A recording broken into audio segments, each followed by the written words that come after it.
Welcome.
Well, hi everyone once again, and welcome to our third session of our second day of the Blockchain Community Day conference. And this time we are going to talk about the topic which sounds like Does your wallet secure? With my colleague Andrew Vyazovskii and Mihail Antnoishin. So, Andrew is one of our most active members at the blockchain professionals community. He's an active contributor and also has 20 plus years of solving different challenges in business and technology. And Mikhail is a cyber security consultant and co-founder at ByteCode Labs, ByteCode Security Labs. And today we want to share with you the opportunities and threats of digital wallets, which become more and more popular. So, hi guys, hi Andrew, hi Mikhail, how are you? Hi, Eric. Thank you so much for the presentation for us. Yeah, today we're going to share with you like a couple of stories, practically two of them, and tell you what happened and what kind of recommendation we have. And as you said, the ByteCode company is actually built around the forensic for the cryptocurrencies and allows to define the cases when something happened with cryptocurrency. Frankly, it was stolen, and allows to proceed with the information. What exactly happened? Where actually those cryptocurrencies gone? And what can be done with all of that? So let me start with the what happened. So I'll share the stories, and frankly, like first one is the stories is quite obvious, and that happened a tremendous amount of time with the regular finance, with the traditional finance, but with the cryptocurrencies, we want to see kind of what possibilities we have, what we can do with cryptocurrencies, and the first one is about the company. And the company actually used the well-known digital wallet to deal with the corporate operations, deal with the crypto finance. So like get cryptocurrencies, send cryptocurrencies. So and everything remains the good while the worst happened. So one day the CFO actually seen that, and then the story continue. Uh, and the second one is about private persons. So the regular private person is me and you, and that person actually want to use one of the advantages of the cryptocurrency, so to move their fiat money cross border, take it with him, and within that as well, something like happened, and they're not get to the destination. So the person not get their finance, and also we can see what happened. And both of them are quite sad stories, but let's take a look what we can do with both of them. So let's start with the first one. So the CFO identified that there's a lack of cryptocurrency on a corporate wallet, and get to us and like explain the situation, shown the kind of the device used for that, operations. So that was like well-known wallet. That was the well-known company producer for the device, with all of the 2FA biometrical access for the phone, and that was used for the manage those kind of hot wallet. Uh, and at the same time, the person said that that wallet was never being imported into MetaMask. So means that, like, normally there should be the kind of physical access to that phone to provide those operations. And as for any person, that was the first assumption. But at the same time, the person said that's exactly the separate phone, not the one he used for his like personal purposes, and that phone is actually only for the purposes to manage the finance. So what was done? So for such a complicated task, so there should be a kind of framework, and the framework allows to investigate all the possible attack vectors, and it should include so what exactly can be done and how to discover those things.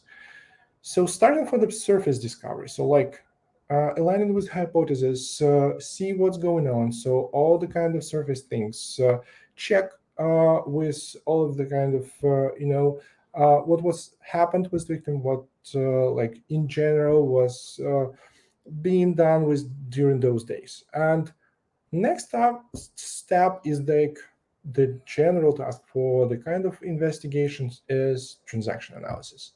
So we're just taking the wallet and goes with that, see where exactly those money gone and what was happened before, uh, till those days, what happened next, where the money right now, and so on and so forth.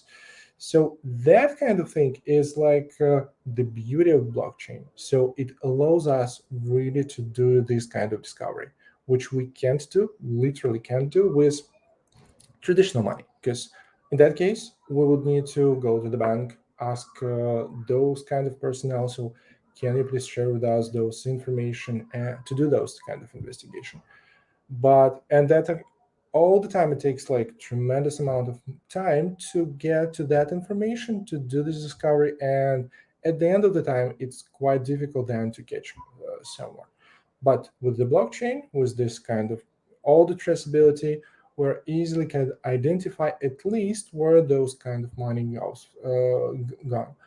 And the last one, like the third one, I would say, is a penetration test for the application. So due to the reason that it's not like only for that particular person, there was the developers of that wallet involved in that communication as well, and to prove that they are not they have no lost flaws for that. So we decided to do the penetration test as well, which is actually, for those who don't know what penetration test exactly means, it when we're trying to hack the wallet to see if there is an breaches or vulnerabilities in that wallet, which can be used by criminals or some other, like, as we call them, hackers, to gain the information from the wallet, maybe to steal the seed phrase or even do this kind of transactions. And the last one is kind of deep dive investigation, which allows to collect all of those things up together and share with our client. So what exactly was fun? So let's continue see what's happened. So what was done with the framework. So the transaction analysis. So beyond the kind of surface, while we talk about all of those things, we've done a transaction analysis, and we find quite funny things. So the wallet is the corporate. So the corporate finance is on that wallet. But at the same time, there was, that wallet seen like the scam trash email which you use for like subscribe for whatever you want, and then those emails actually full with all kind of those trash spam and all of that. So that wallet looked quite the same. So there was a lot of transactions from some suspicious to truly suspicious websites like on the screen like kind of a fake BMW website, or which claim that if you would use their link, that you would get like you can claim their tokens and change that to USDT. At the same time, there are a lot of kind of things which you can see on your screen, and that means that that wallet have kind of improper usage of the corporate wallet. At the same point, it means that that wallet was used somewhere, or let's say just spotted somewhere, which has actually then become a kind of this trash email, allowing others like scammers or websites to push those transactions with this kind of scam advertisements. At the same time, it means that probably that wallet was like before used in some like improper connections with improper scam websites, and that actually like allows us, based on that transaction analysis, keep in mind that at the same time, while like navigating within those websites, or probably like saying that they are sending you advertisements, means that you can connect to their website, and at the same time website can not only the scam website, but also while connecting to that, in this connection can be hidden a kind of allowance which allows that website, or let's say smart contract beyond that website, to spend all the amount of crypto which is on your wallet. So yeah, like you are by your hands given that allowance to scammers, or given that allowance to criminals to take all your money from that wallet. So that was the first thing. And moreover, there was like another observations which is actually not addressed to corporate wallet, but we would take them in summary. So that's what transaction analysis shows. So the huge gap in usage of that wallet. So in improper usage of that wallet, in improper regime. So let's go then. So with the pen test, so, because it was quite interesting part. Like we have an ability to do this. So we've done the pen test, which is actually shown that with that hot wallet, there's no like kind of critical vulnerabilities which gives an access to the seed phrase, or allows to spoil that wallet with that phone to like take advantage. So it means that that part, the part of the wallet itself, is like totally diminished. So we can't say nothing about like the application itself. So that hypothesis was closed, and that was actually meant that okay, so we need to take a look more on the like exact usage of the wallet. And with all of that said, so what we've defined. So the first of all, the corporate finance is like it's the responsibility of the person who's actually held those finance, and at the same time it's not your personal. So like you need to apply to the corporate finance the same regime we're applying to them now within the kind of traditional finance. So right now we have a lot of kind of I would say privileges. So we know that we need two signs to send the transaction. We all know that we have on the other side some or operator who actually catch our like corporate sendings spendings, and can actually check if they are like within the threshold. At the same time, there can be applied some kind of rules which allows to check against the thresholds, against some suspicious transactions, and allows to stop those kind of transactions on the bank intermediary. So at that point, bank like not the evil and as the middleman for the distributed finance, and that actually can be added here as well. So we have an ability to use multi-sign wallets to properly manage corporate finance, to which allows us to not only sign by one person, but at the same time being able to sign by two, three-person to send some money. So it means that actually like one step towards the proper usage of the finance, of the corporate finance. At the same time, we all understand that we shouldn't use the corporate wallets for some airdrops or connecting like some test connects to some suspicious website, even not suspicious websites.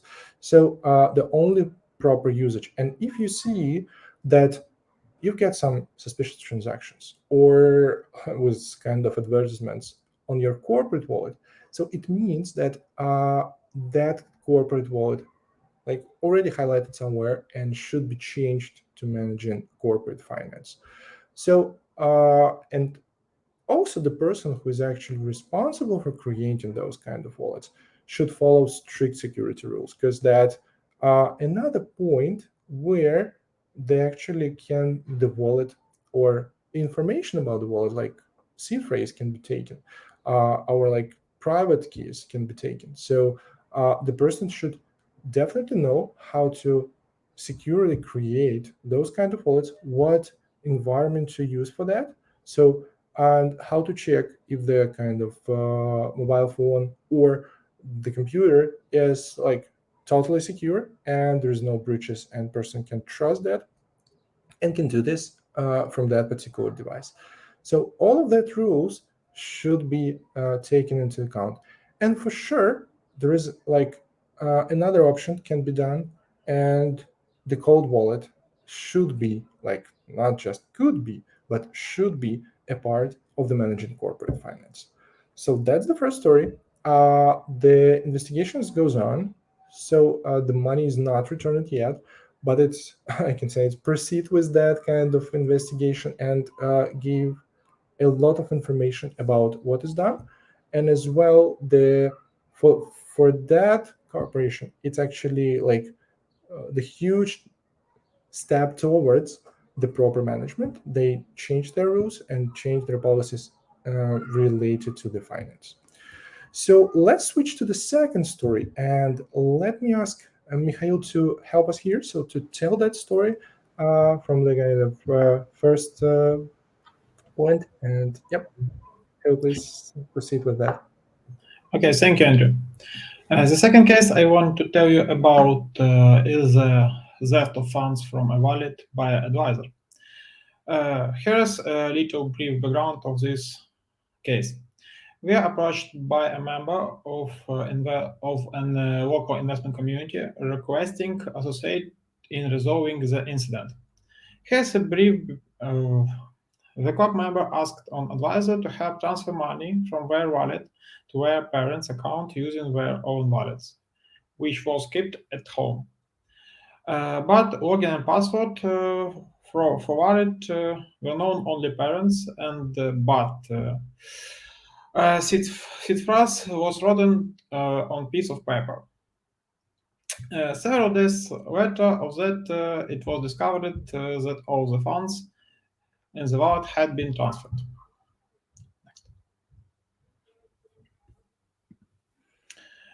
Okay, what did we propose? Based on our framework, we suggested conducted a transaction analysis and brief with customer. Considering that there is a potential suspect, we can prepare a basic for evidence proof for the policy.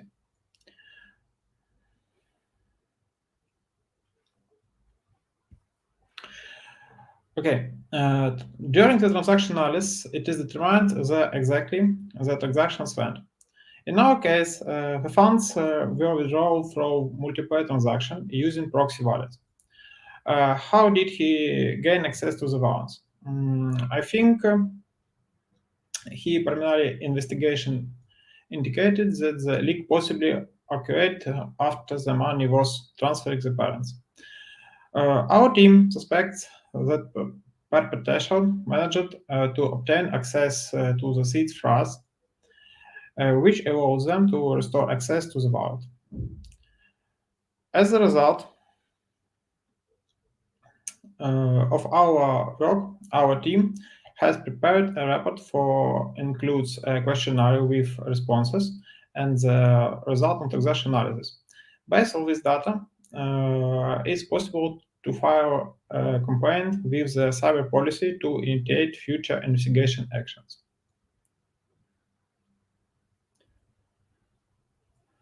What lead to the loss of money and of money? Non-compliance with high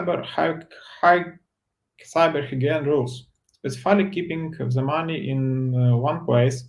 It provided an opportunity for unauthorized access to the wallet. What should you should use go? For the simple rules, uh, additional way will help ensure to secure storage and transaction of your money. Andrew, please continue of recommendations.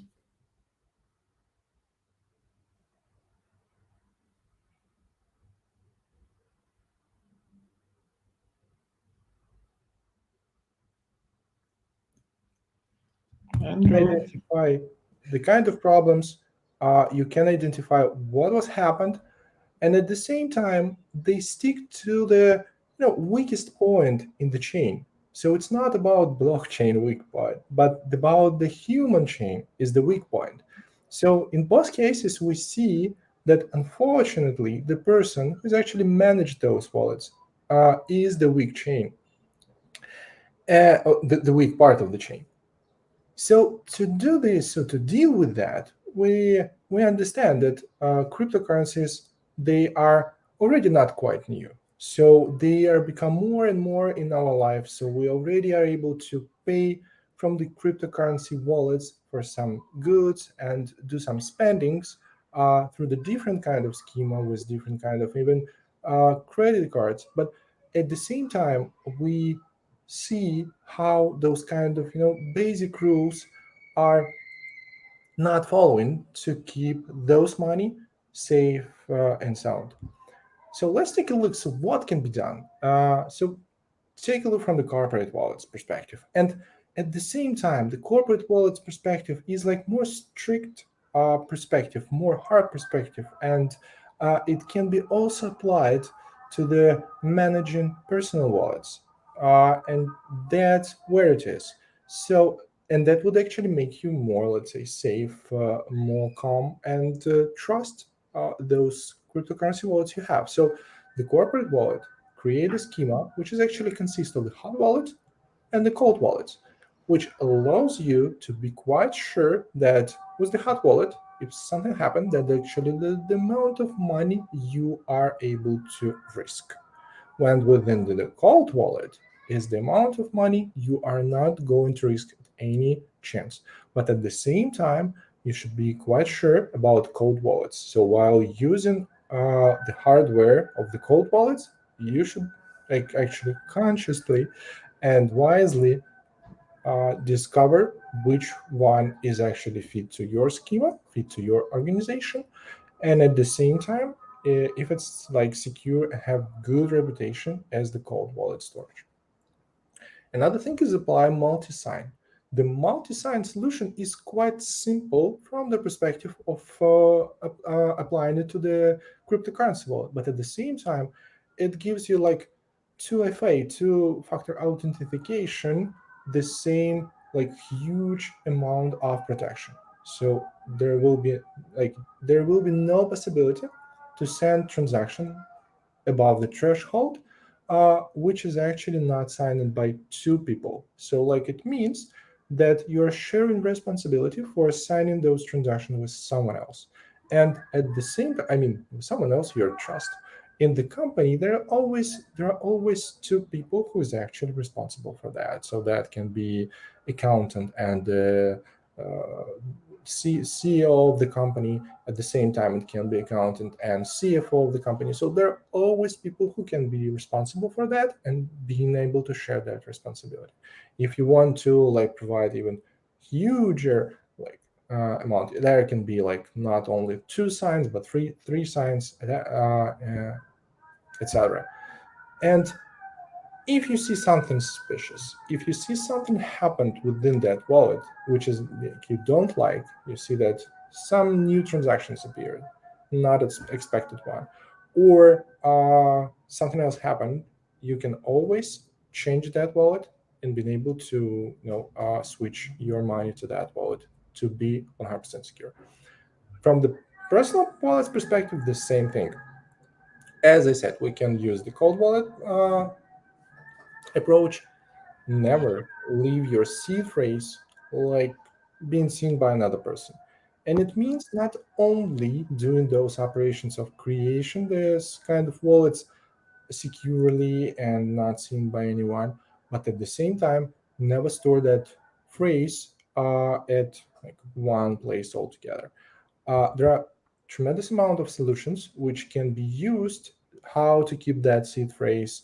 And I know that even there is like kind of you can use those 12 words given to 12 friends, share it with some message, and only when like or even like uh, analogy of those words, and only so how to extract those words back. So I understand that some of those things can sound quite complicated, or can sound kind of sound weird, but at the same time, those kind of options, those kind of tricks can help you to secure your assets.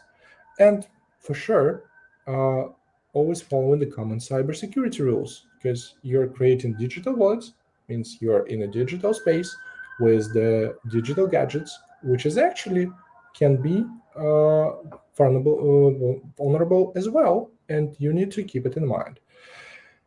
And for sure, in a vault, never share the seed phrase with other people, even if you trust them, even if you know that person want to help you to do something. Don't share that because it's your sign on your money.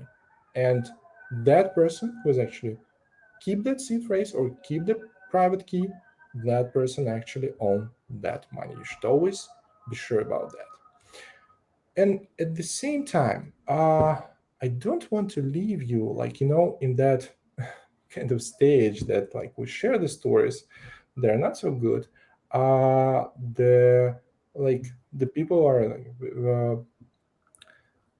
fooled by some criminals, and at the same time we share the kind of recommendations which is actually some of them quite obvious, some of them repeated a lot of like multiple times, and some of them probably would actually give you a clue where to like check. So what is options? I want to give you some relief. So within the EPAM, we're actually working on the solution which allows, and working together with some authorities, with investigators, with the discoveries, to make a solution which allows to gain all together, keep within one major solution, which allows to communicate all the parties up together on each investigated case, like freely, instantly at the moment when it happened, to easily investigate all of those kind of things happen with cryptocurrencies, wallets, NFTs, so all of the digital possessions like related to the blockchain. At the same time, find the evidences which allows to actually catch those kind of criminals which try to use you know I can say that advantages for, but I can use those kind of vulnerabilities of people or vulnerabilities of technologies or something else. So, like, given our like returning the power to community to gain together surrounding the kind of general problem which we have. So like to create not only trusted blockchain where we like have like zero trust, we know that all the kind of transactions are there, they can't be changed, and but at the same time create a community, transform them, being prepared to manage difficult cases within the decentralized finance, within the digital world, and with all of this kind of advantages, those kind of digital blockchain with the digital community brings. So thank you so much, and we'll be glad to hear your questions. Okay, yes, thanks, Andrew. Thanks, Mihail, for your awesome presentation. I think you tried to cover all the aspects about wallets, and the topic is very hot. There are lots of tweets written, lots of Reddit threads started, and so on, and everyone is continuing this discussion on the internet, and the news about the wallets are kind of unstoppable, I would say. And to this moment, let me check it once again. I'm not sure if I see any questions, but let me ask one from my side. So, uh, but that's not about the security aspect. But anyway, when do you think a simple user who doesn't give any uh, attention about the wallet is secure or it's not secure, or it's a Web2 solution or it's a Web3 solution, blockchain based or not, when will an average user uh, have this blockchain solution wallets? I mean, when will we get this mass adoption, in your opinion?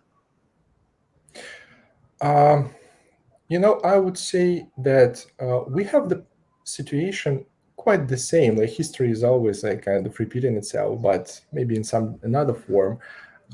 We can say that the mass adoption would be there when there will be like significant value for the average person. So when I would see, let's say, as an average person, that using the cryptocurrencies, as simple as I now can, let's say, pay for the cup of coffee in Starbucks with my mobile phone, like with my smartphone.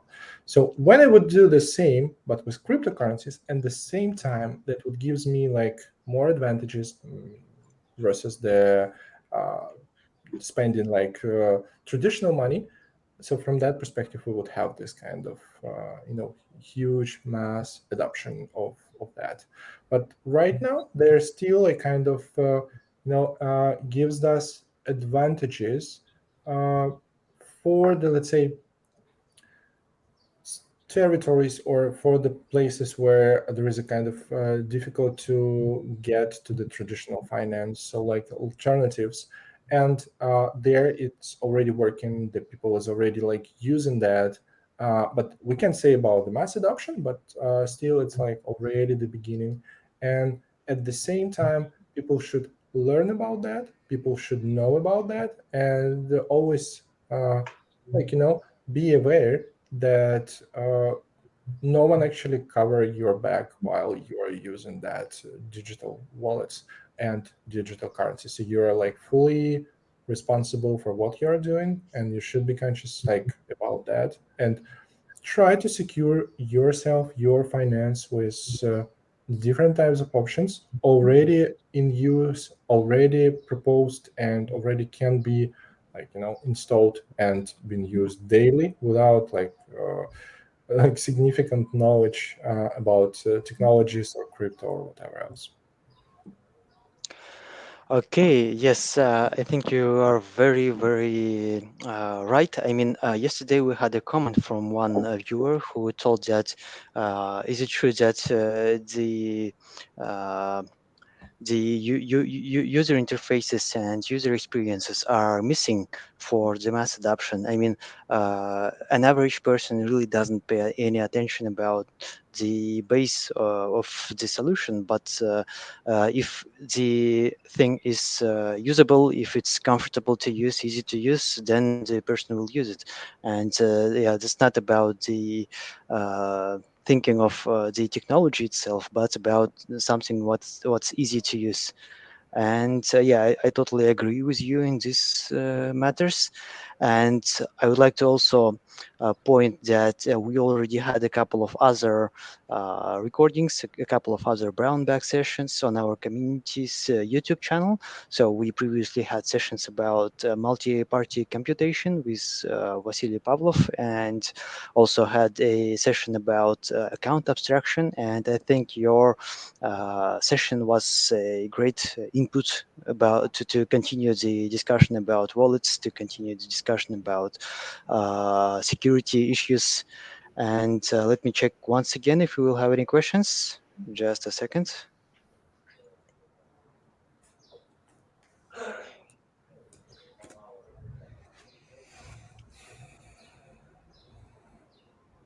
So I don't see any questions yet. But anyway, if we will receive some new questions, maybe in written form, we will ask you, Andrew and Mihail, to provide some answers in text. And now I would like to say thank you to you for your awesome presentation and thank all the audience who came and had a chance to listen to our today's session. And I would like to announce the next one. We will be talking with our friends from S&P Global on KYC record keeper using blockchain and DAO for social projects. Please stay tuned. We will be back in something like 10 minutes. And thank you once again. Goodbye, Thank you guys. so much. Thank Thank you you so for much. bye. Bye.